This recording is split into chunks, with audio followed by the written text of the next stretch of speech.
What if I told you that the seeds for Cristiano Ronaldo's move to Saudi Arabia were planted by pilgrims playing football in the streets of Mecca? In a world where Saudi football is consistently criticized, I aim to educate the world on a league I've been following since 2013. But while we've heard all there is to hear about Saudi football today, one thing we've never heard is, how did it start? Not the current Saudi investment project, not the start of the professional league, not even necessarily the foundation of the best clubs. No, I mean, when did football as a sport become integrated into the kingdom that was founded in September of 1932? Trust me when I tell you, we're in for a roller coaster. Now, when I got the idea for this video, I was full of excitement and vigor. I thought after reading a book on Saudi football that briefly talked about the first ever match, it was gonna be easy. I mean, the resource is right there. I just need to expand on it a bit and we're done, right? Well, then tell me why I'm losing a few hairs, pimples are popping up all over my face, I feel stressed on a daily basis, and somehow I'm reading about the cotton industry competition between England and Japan in a Saudi newspaper PDF from 1933. Yeah.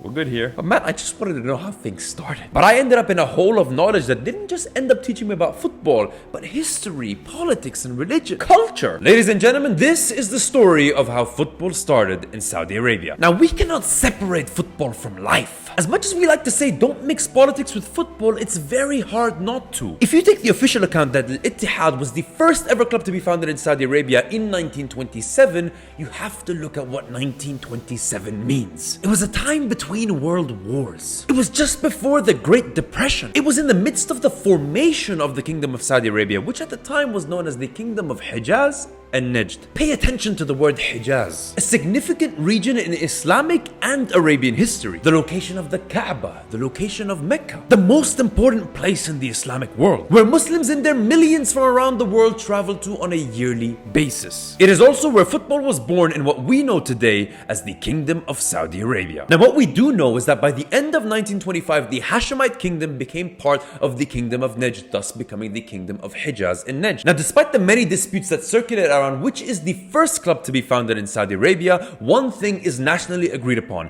It was Indonesian and Malaysian pilgrims at Hajj that started the football movement in Saudi Arabia. Reports differ, but around 1925 to 1927, it is said that Indonesian pilgrims asked the security of the area if they could practice football after completing their Hajj rituals. And that's when locals, alongside youngsters from India, Eritrea, Aden, and Somalia, started to form their own teams. I say teams here because a group of players doesn't necessarily equate to a club. And this is in fact what causes the big argument on who is the true chief of clubs in Saudi Arabia today. So you had teams like Al-Malayo, or otherwise known as Malaya. You then had Al-Ahli of Mecca, and it's not the same Al-Ahli Jeddah that we know today. See, Al-Ahli of Mecca consisted of a team of Javanese players from Indonesia. Meanwhile, teams like Al-Mukhtarat had a mix of players, while though other reports do say that they did have Javanese players too. And so as football started to grow in the kingdom, there also was a growing need for a team to represent the locals. Now remember, it wouldn't be called Saudi Arabia until 1932, so it wouldn't be a Saudi club, but a national club. Now this is where we start to sneak into edgy territory. You see, as I mentioned, Al-Ittihad is known as Amid al-Andiyya al-Saudiya, which in English means the chief of Saudi clubs, the first ever Saudi club to be founded. You see, you look at reports and it says December 26, 1927, Al-Ittihad were founded in Jeddah. Easy. But then I stumble across a video on the right hand side that says, who is the real chief of clubs in Saudi Arabia? I then proceeded to consume hours upon hours of journalists shouting at each other, laying claim to who is the chief of clubs. At this point, I've clicked on my 17th consecutive video, promising myself that this will be the last one, until I see an 18th video pop up on the right saying, the final verdict on the chief of clubs in Saudi Arabia. I promised that this would be the last one. I even started to find archives from a newspaper called The Voice of Hijaz from 1933, and here I am reading about Germany's threats to France pre-World War and problems in the cotton industry between England and Japan. I'm just trying to find which was the first Saudi club that was founded. What am I even doing? Why? Why am I even doing this? I mean, the Saudi League didn't start until 1974. The King's Cup didn't start until 1957. The Saudi Arabian Football Federation wasn't founded until 1956, and the first official football competition in Saudi did not take place until 1951. And for an unknown period of time between 1939 and 1950, football was banned in Saudi. So what am I doing in the 1920s trying to find out what's happening? And now I know that you're asking, who is the club that is competing with Al-Ittihad for the title of chief of clubs? Is it Al-Nasr? Is it Al-Ahli? Is it Al-Hilal? No, funny enough, it's none of those clubs. It is indeed Mecca-based club Al-Wahda, Al-Ittihad's rivals in what is known as the Saudi League's old derby. Nowadays you may know them because of Odio Nigalo, but otherwise they aren't really the club of old. They have a lot of history, being the first team in Saudi Arabia to win the King's Cup in 1957, but they've never been the same since the 70s. They've only won 2 trophies in the 21st century, and both of them were in the second tier of Saudi football. But trophies or no trophies, in the last decade they've battled for the title of chief of clubs in Saudi Arabia with Al-Ittihad. And honestly, if you ask me, what's my opinion on this topic? I personally have no say, and I'm not gonna say. Why? Because the goal of this video is to look at how football started in Saudi Arabia, and the reality is I'm never gonna get actual resources from 1927. Like, dude, I managed to secure a book from like 1969 about the history of football and sports in Saudi Arabia. But even this book has its doubts. And that's why this video is not about finding out the truth so much as it is telling the story in all of its different forms and all of its different versions and all of its different sources. And now, let me let you in on this roller coaster. Now, you see, the argument here is that Al-Wahda, who were officially founded in 1945, were actually founded all the way back in 1916. 1916. We were in the 20s. How do we go back to the 10s? Now, the club that was founded in 1916 was called Al-Mukhtalat, which you may have heard in this video. That club eventually became Al-Hizb, which eventually became Al-Wahda in 1945. But historians and club members argued that the origins of Al-Wahda goes back to that Al-Mukhtalat team in 1916. Now, the only real proof of this is oral history. So you could probably be like, what's the proof? And then it just became this game of ping pong. Now you have guys like Muhammad Ali Gaddadi, who is one of Saudi football's well-renowned historians, who claims that, there was never even any mention of Al-Mukhtalat or Al-Hizb in any of the newspapers from the 10s, 20s and 30s. But in the 1980s, you would find articles in Saudi speaking about a team called Al-Mukhtalat in the 20s and 30s. But if you do know the Arabic language, Al-Mukhtalat basically means mixed. And remember when I said that it's teams, not clubs?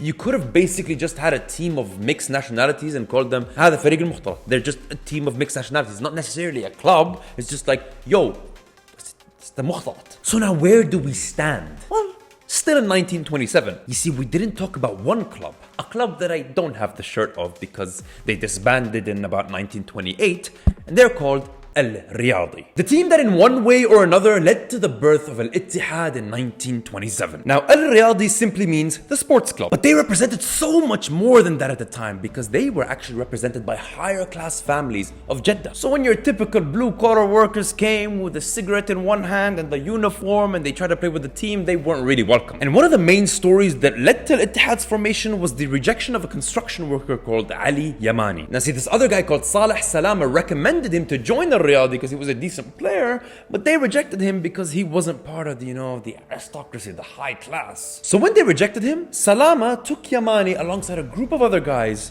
to find out what to do next. طالما نحن متحدون معا يكون اسم نادينا الاتحاد. As long as we are united, we shall call our team the Union. The Union in English means Al-Ittihad in Arabic. Now there are many stories of how Al-Ittihad formed. Some sources claim it was to give a chance to the locals who would play against the traveling teams, the pilgrims, the warship dudes. Meanwhile, others claim it happened because of an internal split in Riyadi, which led to Al-Ittihad. And others say it was because of a class dispute. Now, however you believe the story, it is agreed that that group of guys, including Saleh Salama, Ali Yamani, and a guy called Hamza Ftahi, who would end up being one of the presidents of Al-Ittihad, that meeting led to the formation of the club. And that birthed the first ever football match in the history of Saudi Arabia, where Al-Ittihad faced Al-Riyadi in this sort of knockout match, which Al-Ittihad won 3-0. And in the end, we ended up seeing Al-Riyadi getting disbanded with the high class guys being like, I gotta go see my life. What is this football kind of game? Working class game. It ain't for me. But okay, we got our first few clubs. Now, what happens next in the birth of Saudi football? Now, you see, the first ever football competition that took place was in 1931 called the Nishan Nazir competition. Many teams pulled out, and here's where things get interesting because Al-Ittihad was one of the only 2 teams to participate. But who was the other team? It was Al-Mukhtalat, who I told you, Al-Wahda, they claimed that they were Al-Mukhtalat. So it was a direct final, and Al-Ittihad, they were just dominating. So they claimed victory and they became the title winners of the first ever competition in Saudi Arabia. But it was more of a local one and not recognized nationally. So Al-Ittihad shunned off all this competition. But what next? Well, in 2019, and after a lot of research, the Saudi General Sports Authority announced the first 5 clubs to ever be founded in Saudi Arabia. So Al-Ittihad were first in 1927, followed by Al-Ahli, their rivals rivals in 1938. And then clubs in Aramco-based Eastern Province followed, with Stephen Gerrard's Al-Ittifaq founded in 1944 and Al-Khalij found in 1945. Then Al-Wahda followed in 1946. You see, like some say 46, some say 45, some say 44, and then if you calculate the fact that most of these dates were in Hijri, Islamic Hijri calendar, where it would overlap onto two different Gregorian years, it gets confusing. But you see, it was during those years, the 40s, that Saudi football was really put to the test. A club called Al Bahri, which today is known as Jeddah FC in the Saudi First Division,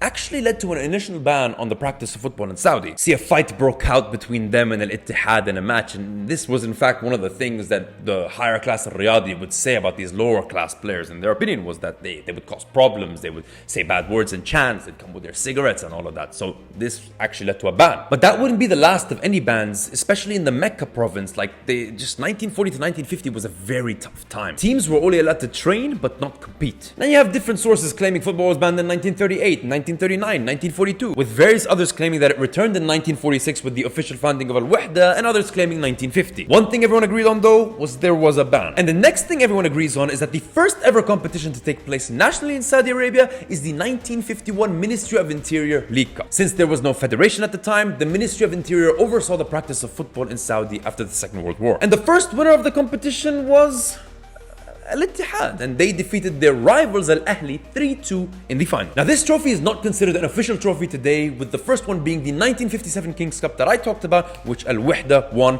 That was 1 year after the founding of the Saudi Football Federation and 1 year after they of course joined FIFA. Now you may have noticed that I've made no mention of Al-Hilal and Al-Nasr, the top two clubs in Saudi today. Could it be that up until this point there's no mention of them? But see, they were actually found around this time where football officially became a sport in Saudi Arabia, but this requires so much more time. Like, the details, like just this whole book deserves videos and a series and a Netflix documentary in itself. Today, I hope you learned something new about football in Saudi Arabia, which in my opinion has always been a country so deeply passionate about football, but obviously having so many different intricacies and nuances that make people from outside look at it and be like, yeah, these guys don't like football, these guys don't deserve football, these guys don't this. But trust me, when we hopefully in future videos go through the deeper details of the 60s, the 70s, the 80s, the 90s, the 2000s, okay, I'm just listing eras at this point.